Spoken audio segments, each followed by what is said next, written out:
اعوذ باللہ من الشیطان الرجیم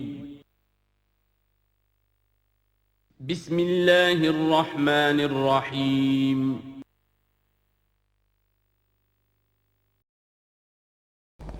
وَلَقَدْ عَلِمْتُمُ الَّذِينَ اعْتَدَوْا مِنْكُمْ فِي السَّبْتِ، اور تمہیں خوب معلوم ہے تم میں سے وہ لوگ جنہوں نے سبت کے قانون کو توڑا، حد سے تجاوز کیا۔ یہ واقعہ تفصیل کے ساتھ سورہ اعراف میں آئے گا کہ ان کی شریعت میں ہفتے کا روز معین کر دیا گیا تھا، کوئی دنیاوی کام نہیں ہوگا۔ آج بھی وہ لوگ جو ہے سبت کو، جو بھی پریکٹسنگ جیوز ہیں، وہ اس کی پابندی کرتے ہیں اور بڑی شدت سے کرتے ہیں۔ لیکن ایک زمانے میں ایک خاص ان کا قبیلہ تھا کہ جس نے ایک بڑے ہی شرعی ہیلہ ایجاد کر کے اس قانون کی دھجیاں بکھیری۔ تفصیل ہم پڑھیں گے سورہ اعراف میں۔ وَلَقَدْ عَلِمْتُمُ الَّذِينَ اعْتَدَوْا مِنْكُمْ فِي السَّبْتِ، اور تمہارے علم میں ہے تمہارے وہ لوگ کہ جنہوں نے سبت کے قانون کے ضمن میں خلاف ورزی کی۔ فَقُلْنَا لَهُمْ كُونُوا قِرَدَةً خَاسِئِينَ، تو ہم نے کہہ دیا ان کو کہ ہو جاؤ ذلیل بندر۔ ان کی شکلیں بس کر دی گئی، انہیں بندروں کی شکل میں تبدیل کر دیا گیا۔ فَجَعَلْنَاهَا نَكَالًا لِمَا بَيْنَ يَدَيْهَا، پھر ہم نے اس واقعے کو یا اس بستی کو ایک بنا دیا مثال، لوگوں کے لیے ان کی عبرت کے سامان بنا دیا، ان کے لیے بھی جو سامنے موجود تھے اس زمانے کے لوگ، اور ان کے لیے بھی جو بعد میں آنے والے تھے۔ وَمَوْعِظَةً لِّلْمُتَّقِينَ، اور اسے ایک نصیحت، ایک سبق آموزی کی بات بنا دیا اہل تقویٰ کے لیے۔ وَإِذْ قَالَ مُوسَىٰ لِقَوْمِهِ إِنَّ اللَّهَ يَأْمُرُكُمْ أَن تَذْبَحُوا بَقَرَةً، اور یاد کرو جب کہ موسیٰ نے اپنی قوم سے کہا یقیناً اللہ تمہیں حکم دیتا ہے کہ گائے کو ذبح کرو۔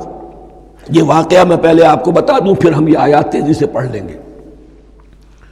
بنی اسرائیل میں ایک شخص قتل ہو گیا، عامیل نامی، اور قاتل کا پتہ نہیں چل رہا تھا۔ اللہ تعالیٰ نے حضرت موسیٰ کے ذریعے سے حکم دیا کہ ایک گائے کو ذبح کرو، اور اس کے جسم کے ایک ٹکڑے سے اس مردے کو چھوؤ، وہ جی اٹھے گا اور وہ بتا دے گا میرا قاتل کون ہے۔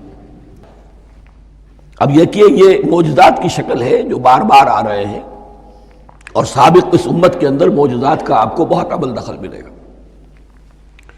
اس میں ایک تو یہ کہ گائے کو ذبح کرنا، وہ گائے کے تقدس کا جو ان کے دل میں ذہن میں تھا، تو ذبح کرنے سے اس کے اوپر بھی گویا کہ ایک تلوار چلائی گئی، اور پھر انہیں دکھا بھی دیا گیا کہ ایک آدمی زندہ بھی ہو سکتا ہے، بعد سے بعد الموت کا بھی ایک نقشہ دکھا دیا گیا انہیں۔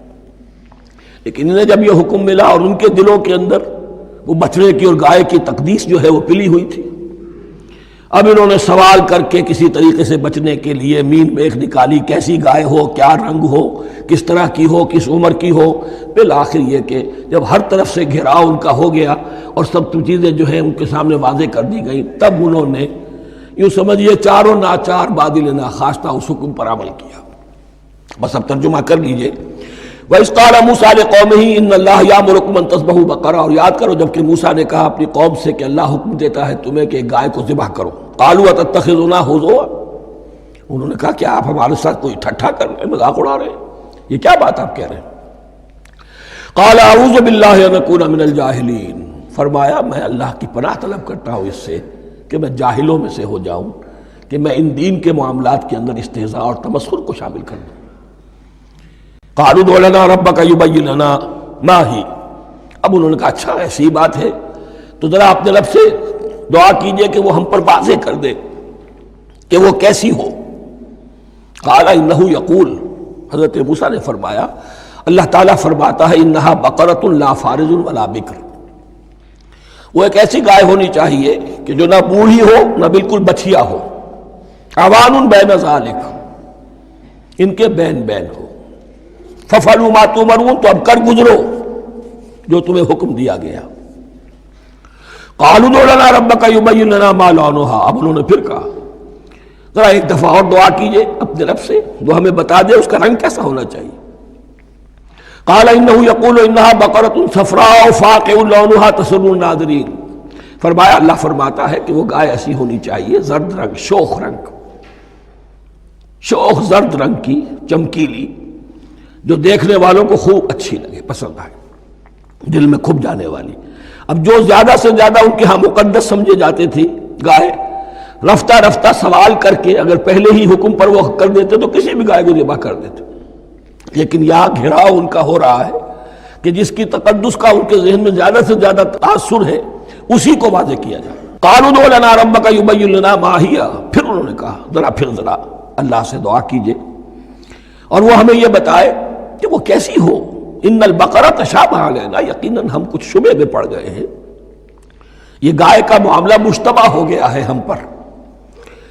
قال انہ یقول، فرمایا اللہ فرماتا ہے انہا بقرۃ لا ذلول تثیر الارض ولا تسقی الحرث، وہ ایک ایسی گائے ہونی چاہیے کہ جو کوئی جس سے مشقت نہ لی جاتی ہو، نہ وہ ہل جوتتی ہو اور نہ وہ رہٹ کا پانی کھینچتی ہو۔ تسیر الارض، نہ تو وہ زمین کو جوتنے میں ہل چلانے میں کام نہیں لی جائے، ولا تسقی الحرث، اور نہ کھیتی کو پانی پلانے کے لیے وہ پانی کھینچنے میں استعمال کیا جائے۔ مسلمتن، اور پوری سالم ہونی چاہیے، یک رنگ، لا شیۃ فیہا، اس میں کسی دوسرے رنگ کا کوئی داغ تک نہ ہو۔ اب کیا کرتے، گھیراؤ میں آ گئے۔ قالوا الآن جئت بالحق، کہا انہوں نے کہ ٹھیک ہے اب تو آپ نے بات جو ہے پوری طریقے سے واضح کر دی۔ فذبحوها وما كانوا يفعلون، تب انہوں نے اس کو ذبح کیا اور وہ کرنے والے نہیں تھے، دل میں نہیں تھا، بادل ناخواش تھا۔ اب دیکھیے یہاں ترتیب ذرا واقعے کی جو ہے مختلف ہو گئی ہے۔ جو اس ذبح بقرہ کا سبب تھا وہ بعد میں بیان ہو رہا ہے۔ تورات میں چونکہ واقعات کو اس طریقے سے بیان کیا ہے لہذا وہاں ترتیب دوسری ہے۔ وَإِذْ قَتَلْتُمْ نَفْسًا فَادَّارَأْتُمْ فِيهَا، اور یاد کرو جب کہ تم نے ایک جان کو قتل کیا تھا اور اس کا الزام تم ایک دوسرے پر لگا رہے تھے، یعنی کسی کا پتہ نہیں چل رہا تھا قاتل کون ہے۔ وَاللَّهُ مُخْرِجٌ مَا كُنتُمْ تَكْتُمُونَ، اور اللہ تعالیٰ فیصلہ کر چکا تھا کہ جو کچھ تم چھپا رہے ہو اسے نکال کر رہے گا، واضح کرے گا۔ فَقُلْ اضْرِبُوهُ بِبَعْضِهَا، تو ہم نے حکم دیا کہ اس کی لاش کو اس گائے کے ایک ٹکڑے سے، اس کے جسم کے ایک حصے سے ضرب لگاؤ۔ کذالک یحیی اللہ الموتیٰ، اور دیکھو اس طریقے سے اللہ مردوں کو زندہ کر دے گا۔ تھوڑی دیر کے لیے وہ زندہ ہوا اور اس نے اپنے قاتل کا نام بتا دیا۔ وَيُرِيكُمْ آیَاتِهِ لَعَلَّكُمْ تَعْقِلُونَ، اور وہ تمہیں دکھاتا ہے اپنی آیات تاکہ تم عقل سے کام لو۔ اب جو الفاظ آ رہے ہیں بہت سخت ہیں، بہت سخت ہیں، لیکن ان کو پڑھتے ہوئے درون بینی ضرور کیجیے گا، اپنے اندر جھانکیے گا۔ ثم قست قلوبکم، پھر تمہارے دل سخت ہو گئے۔ جب دین میں ہیلے بہانے نکالے جانے لگے اور ہیلوں بہانوں کے ذریعے سے شریعت کے احکام سے بچا جائے، اللہ کو دھوکہ دینے کی کوشش کی جائے، اس کا جو نتیجہ نکلتا ہے وہ دل کی سختی ہے۔ ثم قست قلوبکم، پھر تمہارے دل سخت ہو گئے۔ فہی کالحجارۃ او اشد قسوہ، تو وہ تو اب پتھروں کے مانند ہیں بلکہ سختی میں ان سے بھی زیادہ شدید ہے۔ یہ ویسے بھی فصاحت اور بلاغت کا بھی بڑا ایک عمدہ مقام ہے قرآن کا۔ وَإِنَّ مِنَ الْحِجَارَةِ لَمَا يَتَفَجَّرُ مِنْهُ الْأَنْهَارُ، پتھروں میں سے تو ایسے بھی ہوتے ہیں جن میں سے چشمے پھوٹ بہتے ہیں۔ وَإِنَّ مِنْهَا لَمَا يَشَقَّقُ فَيَخْرُجُ مِنْهُ الْمَاءُ، اور ایسے بھی ہیں جو شق ہو جاتے ہیں، پتھر چٹانیں، ان میں سے پانی برآمد ہو جاتا ہے۔ وَإِنَّ مِنْهَا لَمَا يَهْبِطُ مِنْ خَشْيَةِ اللَّهِ، اور ان میں وہ بھی ہوتے ہیں جو اللہ کے خوف سے گر پڑتے ہیں۔ وَمَا اللَّهُ بِغَافِلٍ عَمَّا تَعْمَلُونَ، اور اللہ تعالیٰ غافل نہیں ہے اس سے کہ جو تم کر رہے ہو۔ یہ کیفیت جو ہے ثم قست قلوبکم فہی کالحجارۃ او اشد قسوہ، ہے کون؟ یا بنی اسرائیل اذکروا نعمتی التی انعمت علیکم وانی فضلتکم علی العالمین، جن پر 1400 برس ایسے گزرے کہ کوئی لمحہ ایسا نہ تھا کہ نبی موجود نہ ہو، جنہیں 3 کتابیں دی گئیں۔ لیکن یہ کہ اپنی بدعملی، عقائد میں بھی مین بیخ کر کے اپنے آپ کو بچانے کے راستے نکال لینا، اعمال میں بھی ہیلوں کے ذریعے سے، کتاب الحیل کے ذریعے سے اپنے آپ کو ذمہ داریوں سے مبرہ کر لینا، اس کا نتیجہ پھر یہ نکلتا ہے۔ اللہ تعالیٰ مجھے اور آپ کو اس انجام بد سے بچائے۔ بارک اللہ لی ولکم فی القرآن العظیم ونفعنی وإیاکم بالآیات والذکر الحکیم۔